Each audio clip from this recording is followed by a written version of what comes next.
Et si la plus grande trahison n'était pas celle qui se voit, mais celle qu'on murmure à l'oreille d'un frère?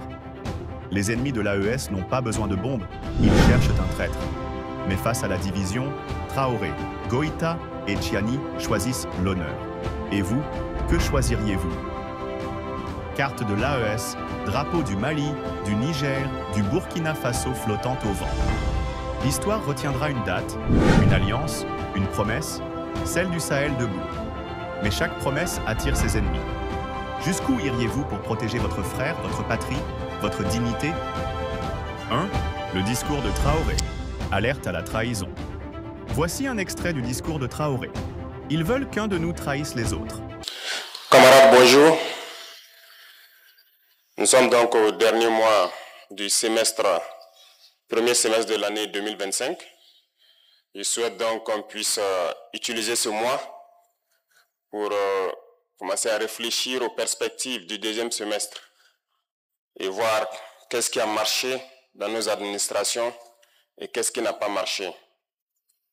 Et comme vous le constatez, ce matin donc, nous venons donc de monter les couleurs avec l'hymne de la Confédération, ce qui est encore un pas que nous effectuons dans notre union. Ce qui n'est pas sans difficulté, parce que l'unité est dure, surtout en Afrique. C'est difficile de s'unir. Mais c'est la solution, il faut qu'on s'unisse. Petit à petit, l'AES poursuit son bonhomme de chemin, malgré toutes les difficultés, tous les défis devant nous. Si j'étais naïf, j'allais me poser la question, mais pourquoi les impérialistes ne veulent pas de cette union? Mais je ne suis pas naïf, je sais pourquoi. Et c'est la même question que ceux-là qui ont tendance encore à dormir doivent se poser. Pourquoi ils ne veulent pas qu'on s'unisse? Pourquoi la Confédération fait tant peur ou fait mal à certains? Parce que nous sommes approchés tous les jours par ces impérialistes-là pour amener un des trois à trahir l'autre. Nous sommes confrontés à ça depuis belle lurette. Chaque fois, ce sont ces genres de manœuvres qui sont là pour vous amener à quitter la Confédération. Et ça doit nous amener à réfléchir. Et quand on regarde nos rapports, il n'y a pas d'amitié en fait. Le monde, il n'y a que des intérêts. Les gens ne viennent vers nous que pour leurs intérêts. Il faut qu'on soit bien conscient de cela. On va nous combattre, on continuera à nous combattre, mais nous sortirons victorieux et forts. Ces situations que nous vivons, nous ne devons pas les prendre et nous apitoyer sur nous-mêmes. Au contraire, ça doit nous renforcer. On doit sortir très fort de cette guerre, comprendre le pourquoi on nous a tant assaillis, se forger et faire en sorte que dans le siècle à venir, nous ne connaissons pas ce genre de situation. C'est ce qu'il faut avoir à l'idée. Donc j'invite tout un chacun à redoubler d'efforts parce que le Burkinabé est connu comme quelqu'un de très courageux, très travailleur, très résilient.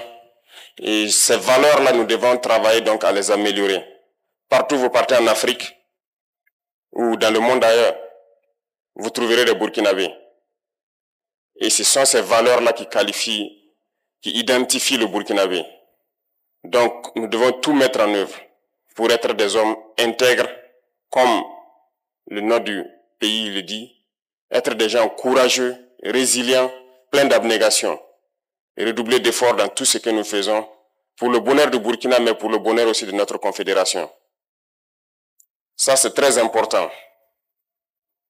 Et une fois que nous avons atteint un certain niveau, vous comprendrez encore mieux pourquoi on nous combattait. Parce que notre pays est riche. Riche de sa valeur humaine, riche de ses valeurs morales, mais surtout riche dans son sous-sol. Et ce sont ces richesses-là qui sont convoitées. Mais ces richesses doivent profiter aux Burkinabés. Rien n'a encore commencé en termes d'exploitation des ressources naturelles et de rétribution donc au niveau des masses populaires. Nous pouvons changer le visage de notre pays, nous pouvons quitter cette situation de sous-développement et nous retrouver très vite un pays émergent. Il suffit de travailler. Il faut que chacun s'y mette. Autant les combattants se sacrifient au front, il faut que dans l'administration, nous arrivions à nous sacrifier aussi. Il faut que nous puissions faire en sorte de travailler au-delà de ce que nous avons l'habitude de faire, de pousser nos capacités plus loin, parce que, comme je le disais, il faut qu'on aille très vite. Et c'est en allant vite qu'on peut surprendre ceux-là qui cherchent à nous diviser, ceux-là qui cherchent à nous maintenir dans notre situation de pauvreté. Le Burkina n'est pas pauvre. Je vous le dis, je vous le répète, on est très riche. Et c'est ça notre problème majeur. C'est pour cette richesse qu'ils ne veulent pas qu'on puisse d'abord connaître qu'on est riche et pouvoir exploiter nos richesses. Et au-delà du Burkina, le Sahel tout entier est riche, immensement riche. Et je sais que vous le savez tous. Le Sahel ne restera pas pauvre.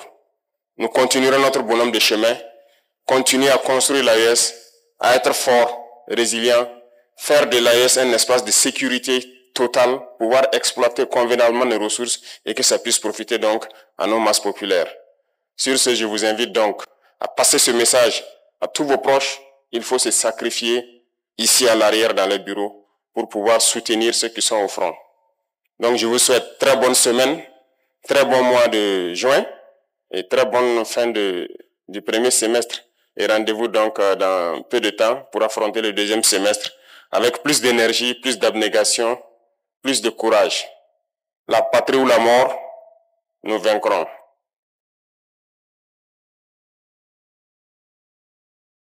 Hommage au peuple du Sahel, héritier des grands empires, porteur d'un temps nouveau qui annonce liberté et progrès. Sous l'étendard de combat épique, peuple de l'AES, intrépide et souverain, par le verbe et par les armes, brise les chaînes qui te tiennent, pour que tes richesses te reviennent, et que scintille l'esprit fertile de l'Afrique. Soldats, nous le sommes tous, déterminés, résilients et unis, pour que l'AES demeure un espace, un peuple, un destin.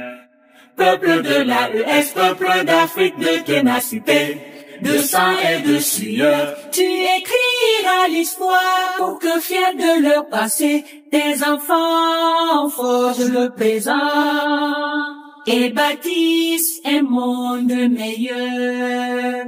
Soldats, nous le sommes tous, déterminés, résilients et unis, pour que l'AES demeure un espace, un peuple, un destin. Peuple de l'AES. Faisons une analyse du discours. Les méthodes de division coloniale, la stratégie du diviser pour mieux régner. Ils ne veulent pas que l'AES échoue. Ils veulent que l'AES s'effondre, de l'intérieur. 2. L'histoire d'unité. L'AES comme réponse historique. Flashback rapide sur la formation de l'AES après la rupture avec la CEDEAO. Témoignage d'un jeune soldat burkinabé. Avant, on regardait le Mali ou le Niger comme des voisins. Aujourd'hui, ce sont nos frères de combat. 3. 3 leaders, une cause, Goïta, Chiani, Traoré. Portrait croisé des 3 chefs. Goïta, le stratège silencieux du Mali.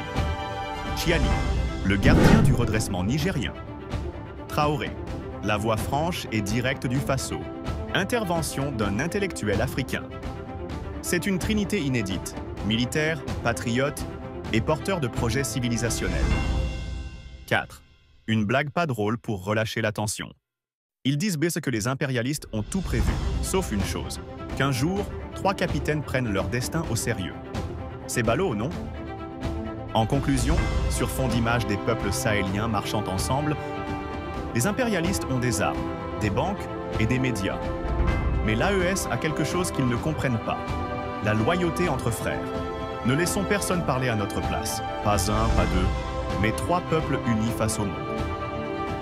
Abonnez-vous, partagez cette vidéo et faites résonner ce message dans chaque coin de l'Afrique et de la diaspora.